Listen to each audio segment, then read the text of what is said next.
За оройн үзэгчтэй. Оройн продакшнаас гүтлийн явуулдаг Generation Gap 3 үеийн төлөөллийн эмэгтэйчүүдийн үзэл бодлыг нэвтрүүлгийг харуулсан терминалийн студиэс шоуд хүргэж байна. Оройн минь сахаар цааж ирнэ. Оройн минь юу анигчнараа. За 50-да 7 хоног нэг мэтгэл харгасан шимсам шиг өнгөрчих юм аа. Читэршил байна штэ. Тэглээ. Ясаа хурдан юм бэ те. За өнөөдрийн манай нэвтрүүлгийг маацлаа зарлаарай. За үзэгчдээ бид бүхэн пүрэв гараг болгоны 21 цагаас Generation Gap нэвтрүүлгээ шууд хамжуулан хүргэж байгаа. Өнөөдрийн бид бүхний сонирхолтой сэдв маань төрсний дараах сэтгэл готрал гэж байдаг үү? За нэлээд ярилцах нэ. Нэлээд хүнд сэдвийн доор бидэд ярилцах чинь. Энэ бол одоо яг үндэ бид 3 үеийн төлөөлөл яг гоё гарч ирэх байх гэж би бодож байна. За өнгөрсөн 7 хоногт ер нь сонио ач юу болов? Нэг мэдээлэл бэлдээд ирсэн байж байгаа. За ингээд миний мэдээллийг бүгдээ хамтдаа хүргэцгээе. За Төв талбай дээр 4 дугаар сарын 17-наас 26-ны өдрүүдэд үндэсний хоолны өдрөлг болох юм байна. Та бүхэн тэр талбай дээр асар том асрыг харсан уу? Хараагүй шүү. Өө тийм үү. Тэн дээр айгүй гоё том асар тавьчихсан байгаа. Тийм шүү дээ. Зөндөө том цагаан асар байна шүү дээ. Тийм багаз. За тэгэхээр Улаанбаатар хотын Төв талбай дээр урлаг соёл спортын арга хэмжээ зохион байгуулж эхлээд ер нь бас удаж байгаа. Тэгээ энэ сард бол Төв талбай дээр хоолны өдрөлг, цирк, ширээний теннис, playtime free event, урлагийн арга хэмжээ, зарим яамны нээлттэй хаалганы өдөр нээгдэж нийслэлийн засаг даргын тамгын газрын хэвлэлээс хилцээс мэдээлэл хүргэж байгаа юм байна. Тэгээд эдгээрээс одоо хоолны өдрөлгийг иргэдтэй сонирхдогч ихэнх нь шүмжилтэй ханддаг гэж байна. Тэ өмнө нь болохоор бид нар ингээм жижигэн поло хийлээ мэлээ гэж янз янзын яриалдаг байсан. Гэтэл тэр нутгийн хоолнууд гоё л байсан шүү дээ. За тэгээ энэ жил бол бас гоё тэр гоё өдрөлгүүд маань 4 сарын 17-наас 26-ны хооронд Төв талбай дээр болж өнгөрөх юм байна. Давхар гоё. За тэгээд харин энэ жилийн хувьд олон үндэсний хоолны өдрөлгийг зохион байгуулах юм байна. Тэгээд нийслэлийн аялал жуулчлалын газраас тодруулснаар Төв талбай дээр 17-оос 26-ны өдрүүдэд хоолны өдрөлөгт Монголын одоо маш олон гоё ресторанууд хүрэлцэж ирэх юм байна. 30 гаруй рестораны тогооч нар оролцож Хятад, Солонгос, Япон, Аз, Мексик, Европ хоолыг хийхээр төлөвлөж байгаа юм байна. Очиж хоол идцгээе бүгдээрээ. Ямар гоё юм. Бас давхар гоё урлаг соёлын үйл ажиллагаанууд болж байгаа юм шүү дээ. Цаг нарч гоё дулаарлаа хийх зүйлүүд чих байна. За цацаагийн мэдээлэл. За үргэлжлүүлээд та бүхэндээ маш сонирхолтой бас нэгэн мэдээллийг хүргэе. Юу вэ гэх юм бол NASA-гийн Artemis хөлгийн баг их дэлхийдээ буцахаар хөдөлсөн байна. За хүн төрөлхтөн 54 жил хүлээсний эцэст саяхан буюу энэ оны 4 сарын 1-ний өдөр сансрын тойрог замд дахин ниссэн билээ. Тэгвэл NASA-гийн Artemis хөтөлбөрийн 4 сансрын нисгэгч сарыг тойрох аяллаа тусгаад их дэлхийдээ буцахаар хөдөлсөнийг мэдээллээ гэж байна. За уг аялал нь хүн төрөлхтөнд сансрын удамд хамгийн хол явсан дээд амжилтыг шинжилээ зогсохгүй сүүлийн 50 гаруй жилд сарны гадаргууд хамгийн ойртож очсон аялал болж байгааг түүхэнд үлдээж байгаа ийм чухал үйл явдал болсон юм байна. За тэгээ NASA-гийн мэдээлснээр эх онд төлөвлөгдсөн Artemis 3 нислэгээр сансрын нисгэгчид дэлхийн тойрог замд капсууд болон саран дээр газардагч төхөөрөмжийг холбох дадлага хийх юм байна. За улмаар 2028 онд төлөвлөсөн Artemis 4 нислэгээр сансрын нисгэгчид Нийл Армстронгийн хөл тавьсан газар дахин алхах оролдогыг ийхүү хийх юм биш үү үзэгчтэй. Вау. Түүхэн үйл явдлаа чинь тийм ээ. Яста айгу гоё өдөр байна те 4 сарын 1 гэдэг чинь те. Сартаа асар их ойрцсон гоё мэдээлэл. Анх харж ил байсан л да мэдээлэл. За манай Дагимагч маань. За би та бүхэнд энэ Индонез улсад 16-аас доош насны хүүхдүүдийн цахим мэрэглээнд хязгаарлалт тогтоож эхэлсэн тухай мэдээллийг хүргэе. За Индонез улсад хүүхдүүдийн кибер дээрлэхэлд цахим лувир донтолтоос хамгаалах зорилгоор 16-аас доош насныхны олон нийтийн сүлжээг ашиглах эрхийг хязгаарлаад эхэлж байгаа юм байна. За энэ зохицуултыг дагаж мөрдөөгүй платформуудыг торгох, хандлтыг нь хаах хүртэл захиргааны арга хэмжээ авахаа тус улсын эрх баригчид мэдгдсэн байна шүү. За тэгэхээр харин юу гэдгийг энэ шийдвэрийг зарим эцэг эхчүүд дэмжиж байгаач хүүхэд залуус болохоор харин олон нийтийн сүлжээнээс танин мэдхүй мэдээлэл авдаг зугаацах боломжоо алдаж байгаадаа дургуйслан илэрхийлсэн байна. За үүнтэй ижил төстэй хязгаарлалтыг Австрали улс өнгөрсөн 12 сард хэрэгжүүлж эхэлсэн бол Европын орнууд болон Малайз улс ч гэсэн энэ туршлагыг идэвхтэй судалж байгаа юм байна. улс орнууд нүүр царайг таних технологи, иргэний үнэлэхний зураг эсвэл банкны картын мэдээллээр дамжуулан нас баталгаажуулах аргыг хэрэглээнд нэвтрүүлж эхэлсэн юм байна. За манайд ч гэсэн энэ асуудал бас одоо яригдчихээн. За айгүй бол удахгүй бас биднэрт юу гэдгийг энэ бага насны хүүхдүүдэд сошиал сүлжээг одоо ашиглах эрхийг хязгаарлаж магадгүй байна тий. Энийг та нар дэмжих үү? Би үл дэмжиж байна.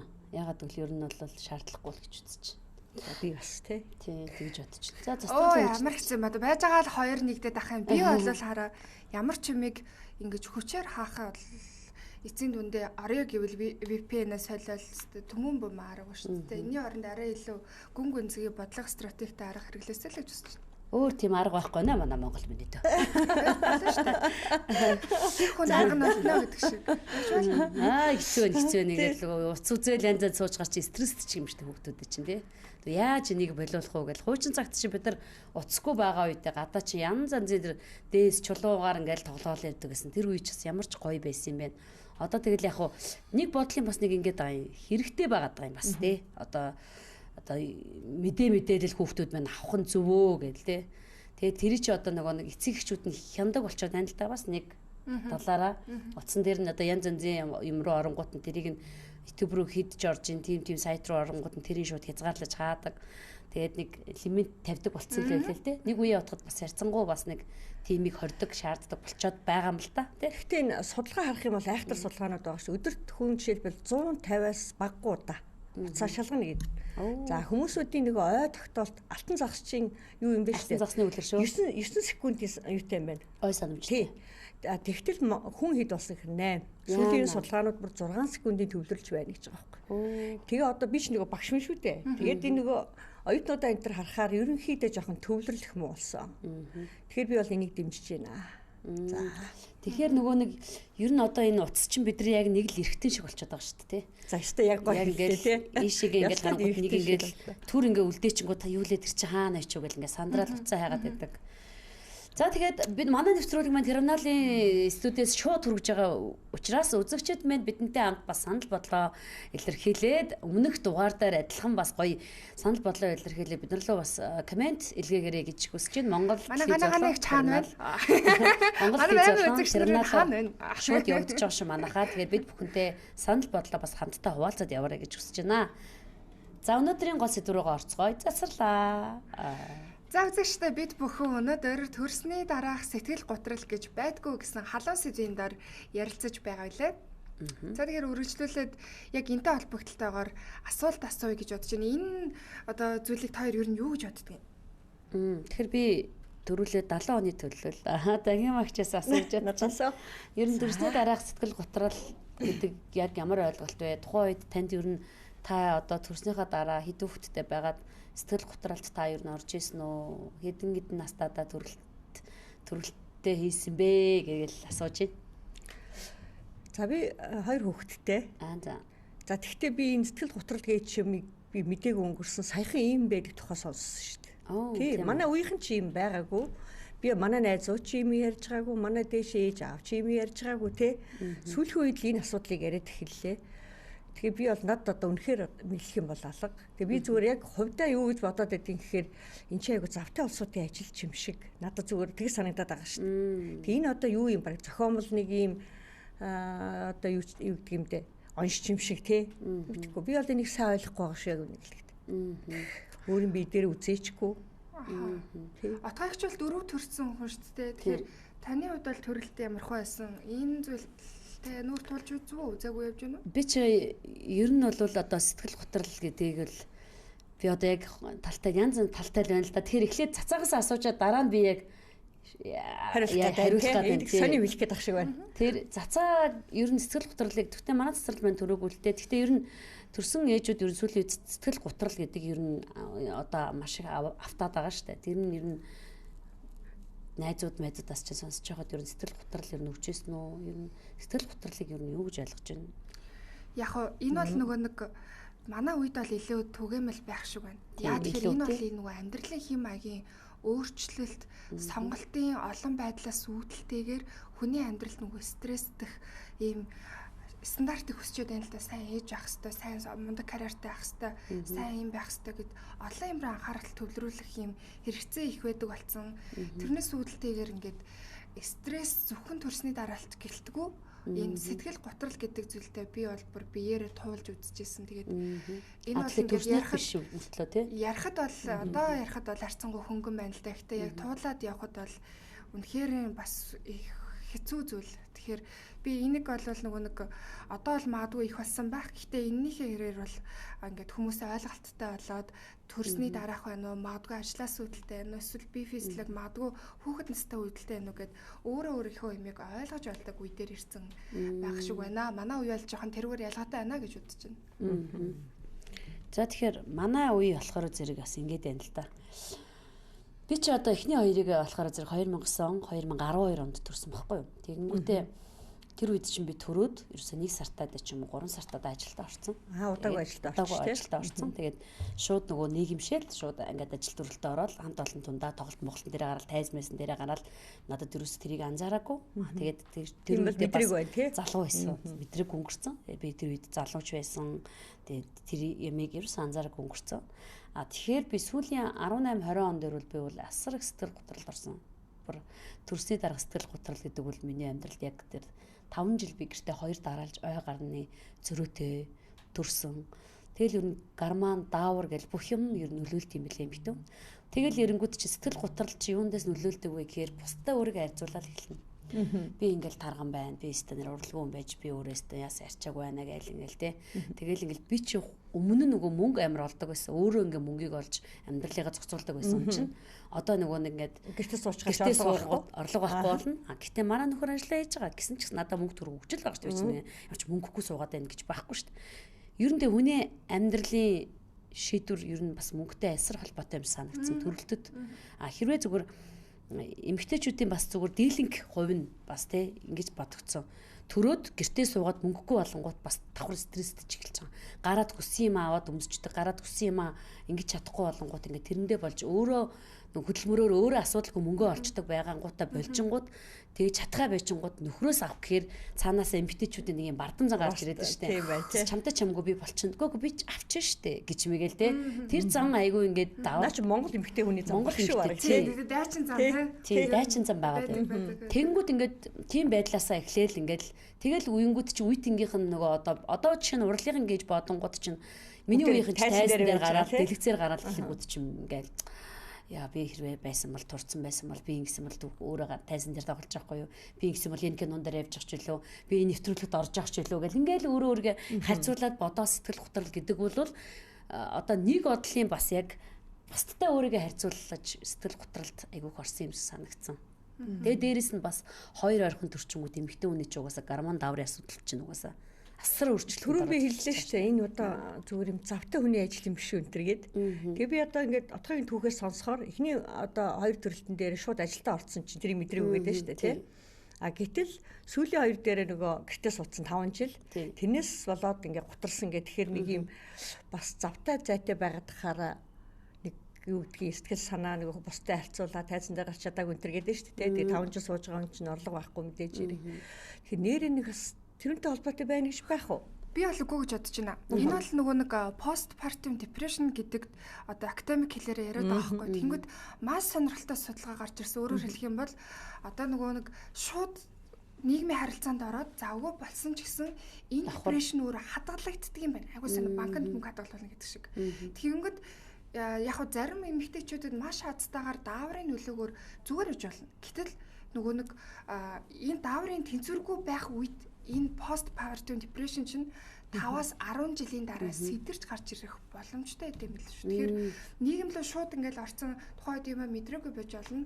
Дараа нь магадгүй тэ цэвэршилт эхлэх үед ч юм уу ингээд сэтэрч гарч ирэх боломжтой их хорон бас юм байдгийн байлээ. Тэгэхээр энэ бол ерөөсөө нэг юм бай тээ гэдэгтэй болоод нэг айхтарс холбоо байхгүй юм байлээ.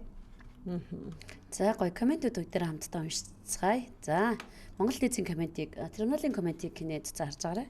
За оюуна 7 хоног бүр халуун сэдвийн хүрээнд ярилцаж байна да манай горог гинэ. Ястал яг тэгж байна. За Батка Батамгалан манай хүн төрсний дараа ер нь зүгээр байсан шүү. Хажуудах нь хансах их шалтгаан шалтгаал нь ирчүүдээ гэсэн байна. Бас тийм биш үү? Нөхрөөс бас яг шалтгаалал яг үтэй шүү.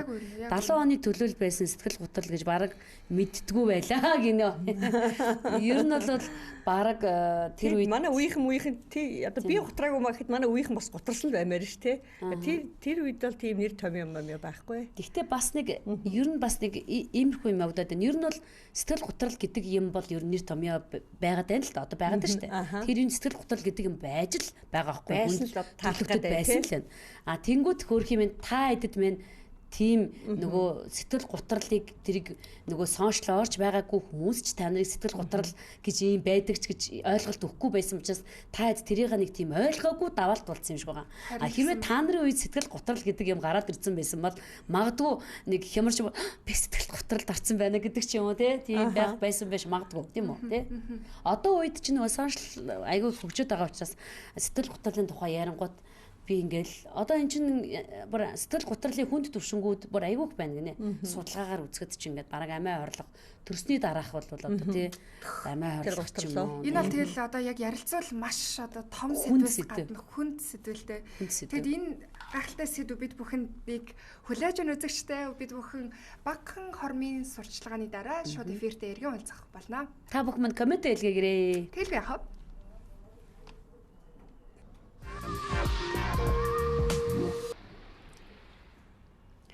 За эрхэм үзэгчтэй студиутэйгээд эргэн тавтай морил. За тэгээд бид бүхний студид маань нэгэн гоё захиа ярьсан байна. Нэрийг нууцлан захиа ярьсан байна. Ингээд бүгдээр хамтдаа энэ захиаг уншиж танилцъя. Тэгээд бас их гоё захианууд ирүүлдэг болсон байна тий хүмүүс маань.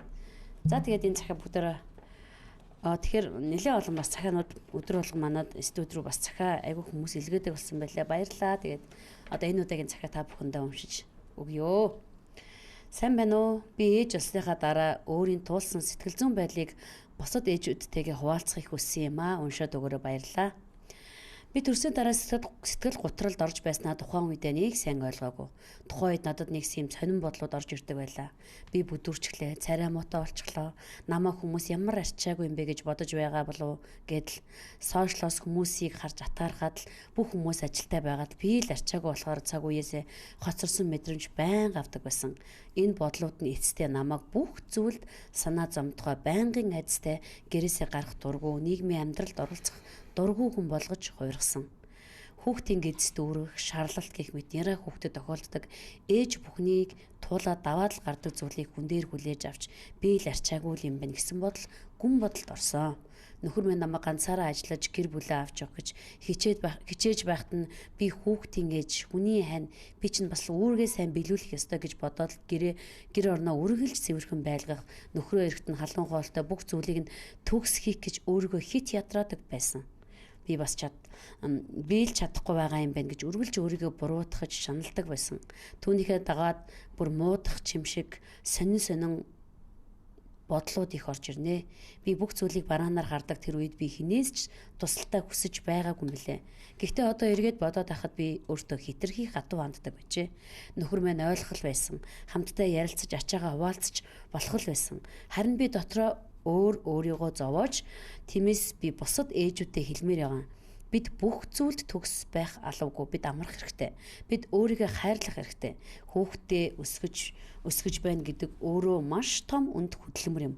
Тиймээс өөрийгөө буруутгаж шахах биш. Харин ойлгож, хайрлаж, амрааж байгаарай. Болохгүй бүтггүй бодлоод орж ирвэл хин нэгнтэй ярилцаж, хажууд хань нөхөртөө хандаж, өөрийнхөө санаа бодлыг хуваалцах, хэлэх гэснээ хэлж тусалцаа авдаг байгаарай гэж хэлэх гэсэн юм аа. Бид ганцаараа биш шүү. Хүндэтгсэн нэгэн ээжээс. За тэгээд энэ маань 27 настай нэгэн ээж явуулсан байна. Тэгээд энэ ээж маань сэтгэл гутралаа маш гоё давн туулж хантайгаа сайхан ярилцсан байна гэж бодож байна тийм үү? Тий баярлалаа тий. Бид нарт одоо сэтгэлээ хуваалцсанд. Тийм байна. Тэгэхээр хэрвээ ингээд хажуудах хүнтэй ч юм уу бусдтай энийг хуваалцахгүй яваад байсан бол цаашлаад магадгүй бүр энэс ч хүнд рүү шат руу орох магадлал өндөртэй байсан биз дээ тий.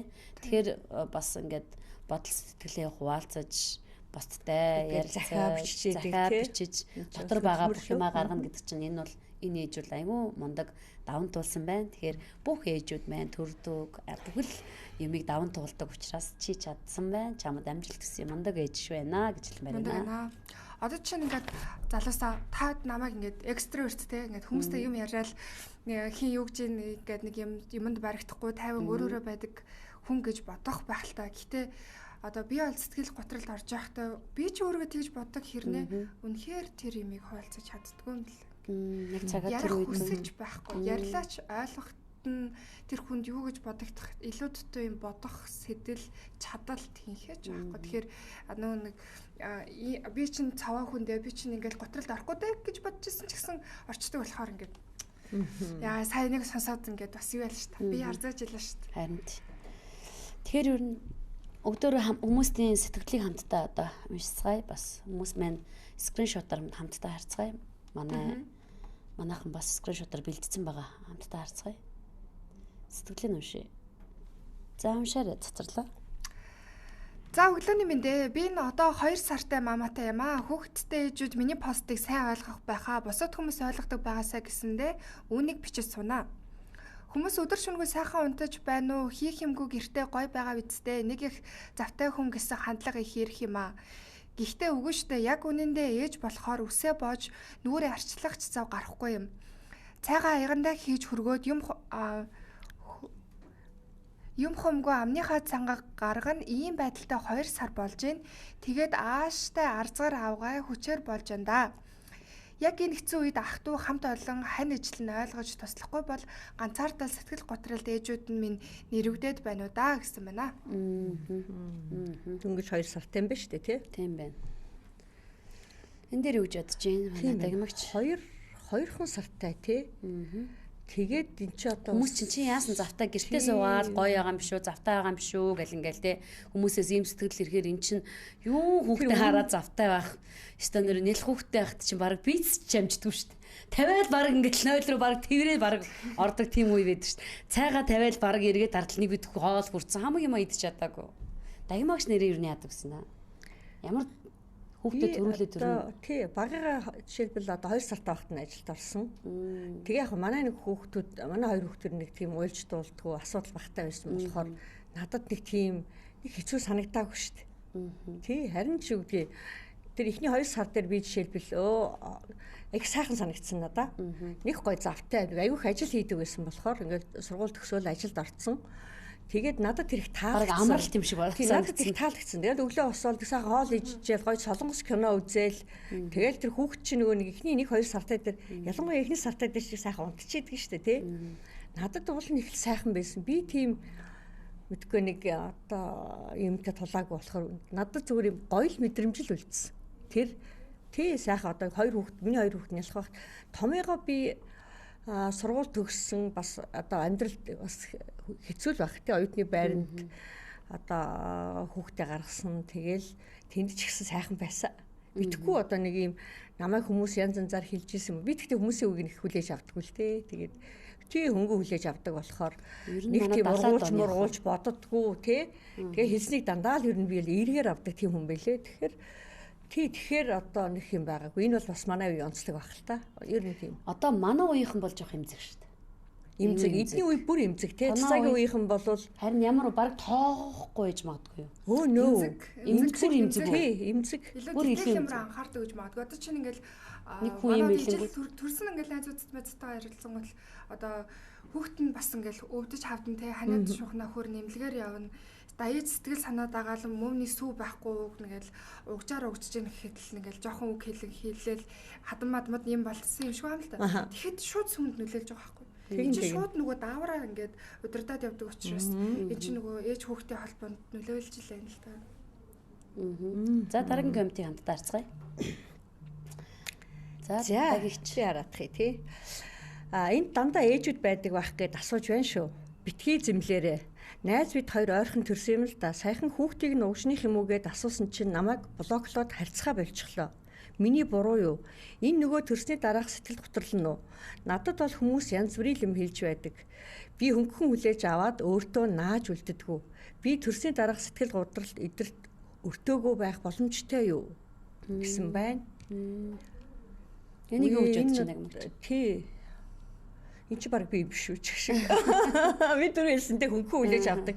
Гэтэл тэр хүн нөгөө маш эмзэг хүн байна тий.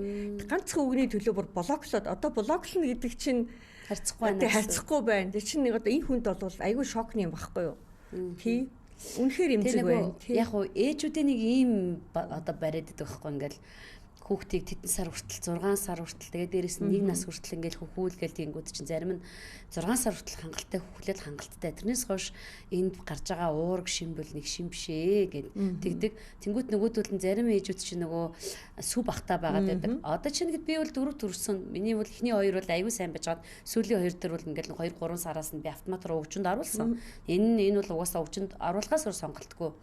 Тэнгүүд яг хуучин цагтуул нөгөө нэг сүү бахтай юм биш үү?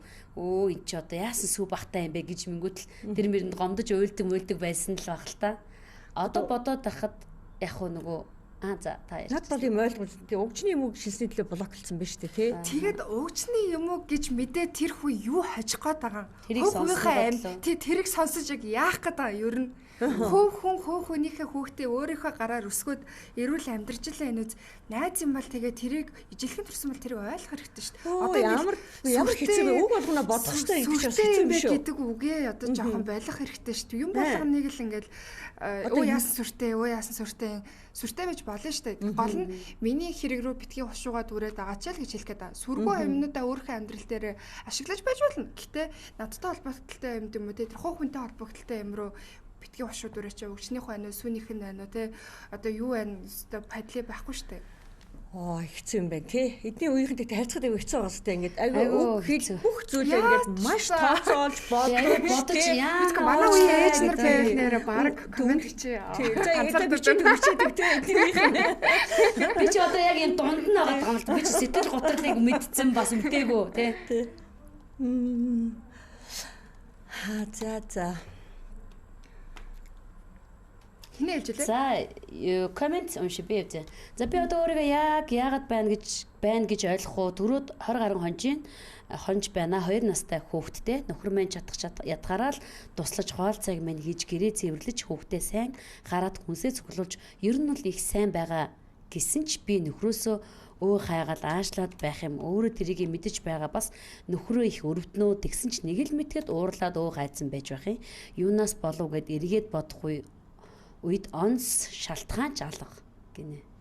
Тэгэхээр нөгөө гормоны л өөрчлөлт таасан тий. Одоо тэгж хариулах юм баг та тий. Ер нь л одоо гормон л энэ л да энэ бол тий. Гормоны асуудалтай байна л да. Одоо манай зочин ирэн тий. Тэгэхээр цөмөрөө энэ асуултыг бас зочноос асууя. Тэгээ тий. Тэгж нэг талд гарыг да. Мэргэжлийн хүний үг шал өөр юм лээ. За түлхүү амар юм лээ. Нэг иймэрхүү тий. Манай төрчөөлийн пэйж дээр нэг оруулах уу яах вэ? За. За ингээд бид бүхэн яг одоо дэлгэцнээ сонирхолтой графикийг бас хүлээн авч үзэх болно. За ингээд судалгаагаар 15.9% нь төрсний дараах сэтгэл гутралд орж исэн гэсэн үзүүлэлт багш үг байна. За нийтдээ сэтгэл гутралд орсон буюу 11,746 хүн байгаа юм байна. За дэлхийд даяараа бол 17.2% нь ер нь бол төрсний дараах сэтгэл гутралд өртдөг гэсэн тоо үзүүлэлтийг бид бүхэн яг одоо харж байна. За тэгэхээр юу юм штэ 2002 онд Улаанбаатар дагны судалгаа нь 1044 их байсан юм байна. 2002 он гэдэг чинь би төрөөг байсан юм байна. Нэг 9.1% тавьсан юм байна. 2022 онд үндэсний 1482 их 11 аймагаас 15.9% гэж гарч ирсэн байна. Бүр дэлхийн 80 орны мета анализ хийхэд 2021 онд 17.2% болж өссөн байна. Ингээ Өмнөд Африк хамгийн өндөр нь бүр 40%-тай бүр сэтгэл готролд орсон юм шүү дээ. Нэгсэндээ 2022 оноос хойшоо өсөлтийн хувь нь 75% өсөлттэйгээр сэтгэл готрол бол нөлөөлсөн ороод байгаа юм байна. Тийм байна. За ингээ хамтдаа дараагийн график харцгаая. Төрсний дараах сэтгэл гутралын эрсдэлт хүчин зүйлсийг харуулж байгаа юм байна. За Монголын судалгаануудад тогтоогдсон нөлөөллийн хүчин зүйлсээс харах юм бол гэр бүлийн хүчирхийлэл хамгийн өндөр байгаа бол санхүүгийн хүндрэл за мөн нийгмийн төгсөн байх тусгаарлал тийм байна. Нийгмийн санхүүгийн хүндрэл одоо бор яг 82 Энэ бол моёртой яалтчгүй чухал үзүүлэлт юм уу? Үнэхээр мөн. амьдралд нийгмийн тусгаарлал гэж байна. Нийгмийн тусгаарлч бас нэлээд өндөр ш 73 муруу амттай юм одоо тий. Хүүхэд насны сөрөг туршлага. За эрүүл мэндийн асуудал бас байх юм байна. Хүүхэд насны сөрөг туршлага гэдэг бол бүр аюул өндөр орж ирж шүү дээ. Бараг 50-аас дээш 60 юу вэ бүр 60 70-ууд гэсэн юм шүү дээ. Эрүүл мэндийн хүндрэл. Энэ бол угаасаа Монгол улсад бол эрүүл мэнд бол угаасаа асар их хүндрэлтэй байгаа. Тэгээ нэг дэлхийн нэг юм байсан шүү дээ. Сүүлийн нэг 5 жилийн дараа одоо дэлхий бол монголчуудад ч юм уу одоо дэлхийд ер нь хамгийн их эрэлттэй хэрэгцээтэй эмнэлэг юу вэ гэсэн чинь чих хамар олон эмнэлэг гинэ. Яадаг гэсэн чинь сүүлийн чихвч маш их зурж байгаа учраас чих хамар олон зүүж шүү дээ. Одоо гурлаа хүртэл зүүж дээ. За ганц бие төрөлт нэг 55% юм да. Тийм ээ өндөр байна тий. Өндөр шүү дээ. 50-аас 50%-аас дэше гарсан байна гэдэг чинь өөрийн чинь өндөрлөх хувьралтанд орж илэн л да тий. За ингээд дараагийн графикийг хамтдаа харцгаа үзэгчтэй. Монгол болон дэлхийн орнуудтай харьцуултыг бид бүхэн яг одоо харж байна. Төрсний дараах сэтгэл гутралын тархалтыг олон улсын жишгээр нь харах юм бол Монгол улсад 2022 онд мөн харьцуулж байгаа бусад үзүүлэлтийг харах юм бол Япон, Хятад, хөгжингөө орнууд дэлхийн дундаж Өмнөд Африк гэдэг үзүүлэлтийг харж байна. За үүнээс бид тэр ямар хоёр том дүгнэлт хийж болох вэ гэхээр Монгол улс бол дэлхийн дундажтай харьцуулахад харьцангуй бас өндөр байна. Нөгөө талаасаа хараад үзвэл энэ бол яг улс орны одоо хөгжлийн үзүүлэлт болон санхүүгийн үзүүлэлттэй бас холбогдолтой байна буюу гэр бүл төлөвлөлт, гэр бүлийн санхүүгийн асуудал, эмэгтэйчүүдийн сэтгэл готролтой одоо шууд хамааралтай байна гэдгийг бид бүхэн анзаарч харах боломжтой график байна. Тийм байна. Өмнөд Африк ч бас яг бас маш өндөр шүү дээ, тий? Тэгээд бараг дараад Монгол бас бараг орчих чинь тий. За ингээд бид бүхэн төрсний дараах сэтгэл гутрал байдгүй гэсэн халуухан сэдвийн хүрээнд ярилцж байна. Зарим сонирхолтой тоо баримтуудыг бид бүхэн сонирхож туслаа. Яг одоо хамтдаа багахан хэмжээний зар сурчлагын дараа шууд эфиртээ эргээд уулзцгаая.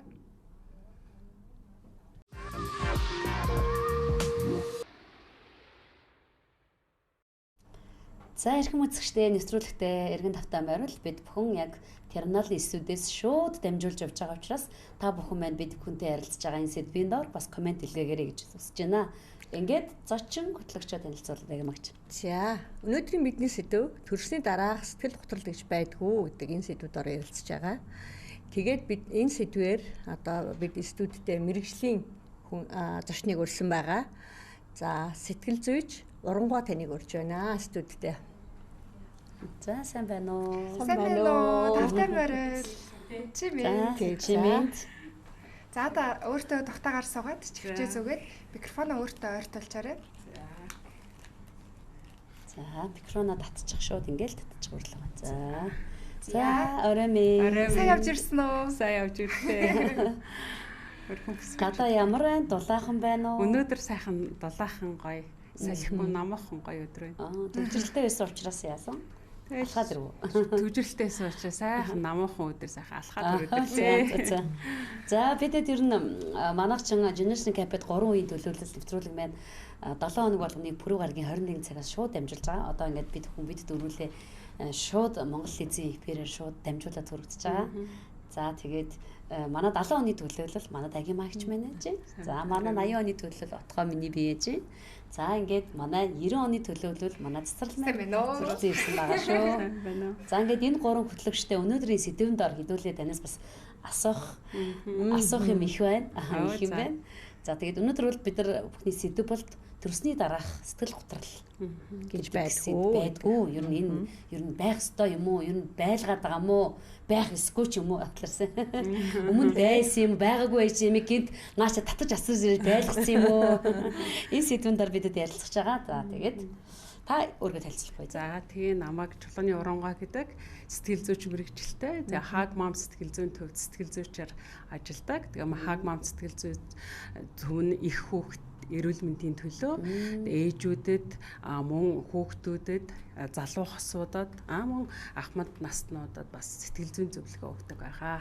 Тэгээ би бас хосуудад хүүхдүүдэд аль аль нь сэтгэл зүйн зөвлөгөө өгдөг. Сэтгэл зүйч мэргэжлээр та хэдэн жил ажиллаж байна? Ер нь бол би яг хүүхдүүдтэй ажиллаад, гэр бүлтэй ажиллаад ер нь нэг 25 жил болж байна уу? Оо. Тий.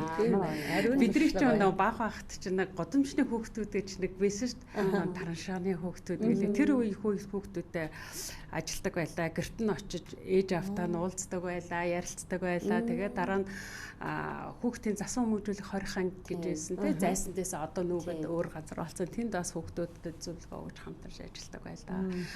Тэгээд дараа нь бас өөр байгууллагуудад зөвлөгөө өгж байгаа. За яадаг 5 жилийн өмнөөс Hug Mom сэтгэл зүйн төвд ажиллаад явж байгаа. Ээжүүдэд бас зөвлөгөө өгдөг. Ээжүүдэд бас зөвлөгөө сүүлийн үед өгж байгаа юм байна тийм ээ. Өгж байгаа тийм. Тийм. Тэгээд ханаа цэцэрлэл за асах уу. За та асуусан.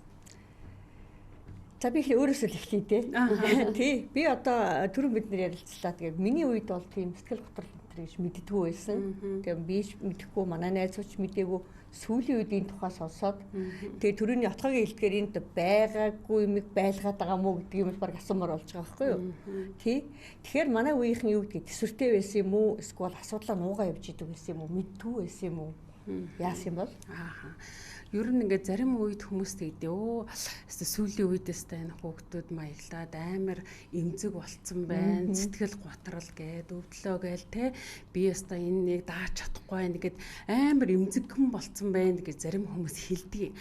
Гэхдээ ингээд бид нар ингээд өөрийнхөө Монголын түүхийг ингээд хараад ахуй амьдралаа харах юм бол эртнээс манай монголчууд чинь эхийн сэтгэл зүг маш их сайн хайрладаг байсан байгаа. Жишээ нь өөр нэг жишээн дээр аваад үзье. Амтан ингээд тийм бол бид нар Монгол мал авахтайгаа маш ойр тий. Тэгэнгүүт тэмээ ботгоо голдог. Голчдаг тий. Тэгэнгүүт манай монголчууд яадаг бэлээ? Дуудуулдаг. Ботгын эхийн ингийг бид нар аргаддаг тий.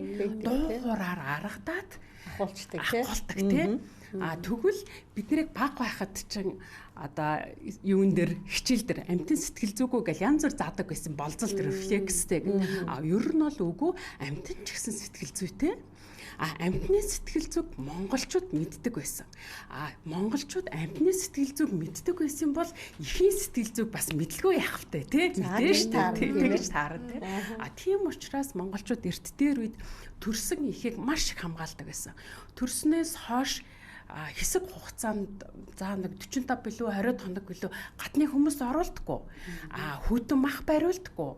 Ажлаас ингээд юу яадаг одоо хөнгөвчлөдөг те ээжд нь халуун цай хоньны шин одоо шүлмэл гаргаж өгөөд хүндлээд за тэгээд ийм хүнд мэдээнүүдийг ихэд хэлдэггүй байсан гэж байгаа. Одоо ингээд янз бүрийн тийм огцон мэдээнүүдийг бол 3 сарын хугацаанд ихэтэл огцом янз бүрийн мэдээ хэлдэггүй.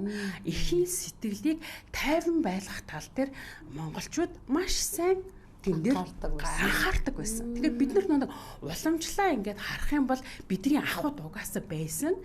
Бид нар яг сүүлийн үед яг бид нар интернет айгүй хөгжиж ирээл бид нар ингээд нэг сэтгэл зүйдэр бид нар ингээд трама гэл нэг яриад чи траматцсан байна гэл нагаалтай амар яриад тэнгуутаа бид нар ястаа нэрэ те одоо төрсний дараах сэтгэл готрол пост травмал юм уу гэл ингээд янз бүрийн англи өгөөд гараал ингээд те бид нар нэг жоохон өөр үе рүү орцсон яг үетэйгээ бид нар одоо цацралынхаа үеийг хүндэтгэж байна. Гэхдээ өмнөх үеэ бид нар буцаагаад арах юм бол гинэт бид нар гарч ирсэн биш бидний дунд байдаг. Сэтгэлтэй амьд бит байдаг л гэж үзэх хэрэгтэй. Тэгэхээр 70-аад онд байсан юм уу, 90 онд байсан юм уу, 80 онд байх юм уу гэж харахгүй бид нар сэтгэлэл байгаа бол ямар нэгэн эмоц явж л идэг гэсэн үг байна шүү дээ. Нэрээ сонссон чинь ястаа хамгаалдаг байсан юм байна тийм ээ. Тийм байна тийм байна. Хамгаалдаг гэсэн үг тийм. Тэгэхээр амтан яагаад тэгэхээр голж ийн ямар нэгэн боцын солилцоо явагдсан байна. Ямар нэгэн хямрал явагдсан байна. Ямар нэгэн эсвэл цочролд орсон байна гэдгийг мэдээд тэр цочрлоос гаргаж өгч байна. Тэгвэл бид нар ихтер авч үзье. Их зарим хүмүүс цочролд ордог, зарим хүмүүс цочролд ордоггүй. Зарим хүмүүс эмийг зөөлнөр хүлээж авдаг байж л идэг штэ. Тэгээ зарим хүмүүс маш эмзэг байдаг те. Яг тэр ч гэсэн амтан дээр мал ахуй дээр ч гэсэн адилхан зарим инг голдгүй те зарим инг ботгоо голдог те. Тэгэхээр амьд организмд угаасаа энэ явагддаг процесс. Тэгээд шинээр гарч ирсэн үү? Одоо юу? Зөвхөн хүн дээр үгүй л үгүй. Ер нь амьд бат гал дээр байдаг процесс байх нэ. Гэхдээ яг хин дээр одоо ямар хүн дээр яаж явагдаад байна гэдгийг сүүлийн үед сэтгэл судлаачид маш их судлаад тэрийг ингээ интернет дээр ийм үедээ байна. Эхний үе дээр болохоор одоо 3 сарын хугацаанд ингэж нэрлэнэ гэж судалгааныхаа нэрээр янз бүрийн нэршил тэгэл би яг тэнд нь орчиж гээл те тэр нөгөө томьёонд нь ороод те ингээд яваад байгаа юм байгаа. Гэхдээ хүн болгонд бол байдаг. Жишээ нь хүн альва юмыг одоо чи зарим хүмүүс гадагшаа, зарим хүмүүс дотогшоо. Зарим хүмүүс огцон реакц өгдөг, зарим хүмүүс нэг тэрэн дээр хүн дээр тусгаж авдаг, зарим хүмүүс гангалах дуртай, зарим хүмүүс гангалах дургүй жирийн байх дуртай. Тэгвэл гангалах дуртай хүн гэртээ удаан суухаар өөрийнх нь хийх ёстой үйл нь хийгдэхгүй болохоор энэ хоёр зөрчилдөөд стресс үүсэж эхэлдэг. Тэгвэл гэр бүл нь яах вэ? Бид нар хамгаалж өгөх хэрэгтэй шүү дээ. За тэгвэл энэ эмэгтэй тэгвэл юу гаргаж өгье? Цаг гаргаж өгье. Дэлгүр хэсүүлээ, тий? Зарим хүмүүс чимээгүй гэртээ байх дуртай. Ном уншаал, тий? Сайхан нэг одоо тий банштай цайгаа уугаад ч гэдэг юм уу, тий? Сайхан 50 ингээл юм үзэл 50 байх дуртай. Эсвэл кино үзээд ч юм уу, тий? Тэгэхээр релакс болдог, тий?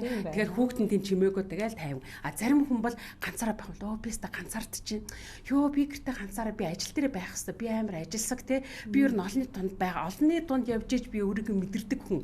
Гэх юм бол гэртээ тэгэл ганцаараа сууна гэж тэр хүн хүсэхгүй шүү дээ те. Тэгвэл тэр хүн юу хүсэх вэ? Байгууллага дээр очимоор байна. Эсвэл найз нартайгаа өстө халуун дотн яриа өрнүүлээд те. Найзтайгаа нэг 2 цаг 3 цаг ярьчаал ороод ирэх юм бол амар гой сэрэгчээд ороод ирнэ те. Тэгэхээр хүн болгон ямарваа нэгэн зүйлийг хүлээж авч байгаа нь өөр байдаг учраас бид нэр зарим хүн энэ төрсний дараах сэтгэл бодлоор байхгүй би зүгээр л хэлсэн ш та нар ямар сони юм бэ гэдэг. Зарим нь юу би ганцаардаа өглөө штэ би өстө нар хэцүү байна гэдэг те. Манай сэтгэл зүйн төвийн хувьд болохоор бид нэр ээжүүдэд зориулсан группийн зөвлөлгөө ганцаарчлсан зөвлөлгөө мөн ингээд зураг бодуулах, ваар бодуулах, ярилцах ингээд янз бүрийн юу хийдэг юм. Бид нар нэг хөдөө явж исэн чинь зарим хүмүүс хотод байгаа хүмүүс худлаа маяглаж байгаа гэж зарим хүмүүс ойлгодог байхгүй юу. Тэгэнгүүт бид нар ингээд за аймгийн хилээд яах вэ те хөдөө бид нар ингээд явж исэн чинь сэтгэл зүйн зөвлөгөө өгөөд ингээд нэг 3 хоногор очиод бид нар яг тэр аймгийн засаг дарга нь бүх юмыг зохион байгуулад ингээд явж исэн чинь бүр холоос бараг нэг 40-50 км-ийн цаанаас хотоос сэтгэл зүйч ирсэн гэдгийг сонсоод мотоциклд суугаад 4 хүүхэдтэй ээж сэтгэл зүйн зөвлөгөө авах гэж бор 40-50 км тавих гэж ирж байгаа байхгүй. Тэгээ би ястаа одоо яг бөхмөр байна. Би амьдрмааргүй би хүүхэдтэй баймааргүй байна.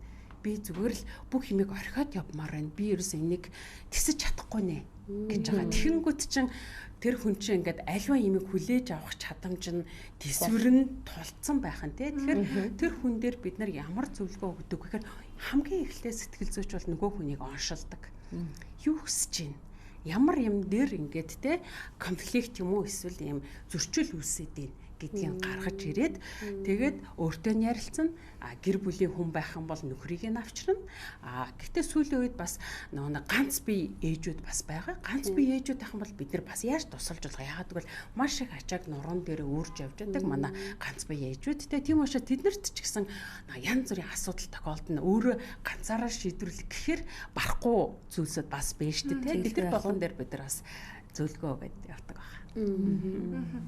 Тэгвэл одоо аливжээ төрсний дараах сэтгэл гутралд орсон гэдгээ ойлгоцсон ч юм уу хүлээн зөвшөөрсөн байгаа үед ямар алхам хийх ёстой байдгийг болоо бас гэр бүлтэй орчин тойрны хүрээлэл яаж хандах ёстой байдгийг бол ер нь ингээд яг сэтгэл зүйчийн хувьд бол бид нэр ингээд яг онлоороо ингээд за сэтгэл зүйчэд хандах хэвээр онцлуулах хэвээр гэл ингээд нэг тим яг ер нь яг тим ярьдгийн хүмүүс ч гэсэн интернетээр зөндөө сонсож байгаа бах.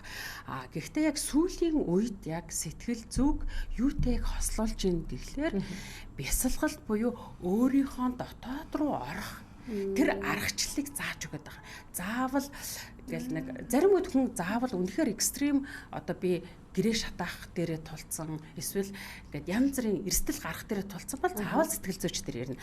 Эсвэл тэрний наана байгаа баавал илүү дотгошоогоо орох бясалгалын маш гой аргуудыг сүүлийн үед зааж өгдөг болцсон байна. Тэгэхээр би тэрийг илүү ээж нартаа зөвлөн өдөр болгон хүүхдээ орхиод сэтгэл зүйчдэр ирэх боломжгүй эсвэл алслагдмал зайд байж болно шүү дээ. Ээж нар тэгэх юм бол илүү ингээд одоо YouTube дээр ч юм уу юун дээр маш олон ээжүүдэд зориулсан бясалгалын аргууд байгаа. Тэрийг хэрэглэнэ.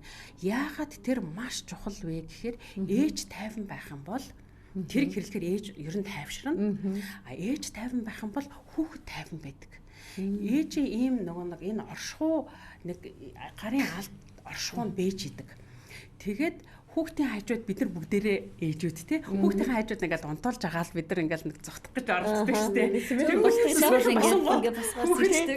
мэдчихдэг те хүүхэд бидний оршихуйг ингээд мэдэрч идэг те.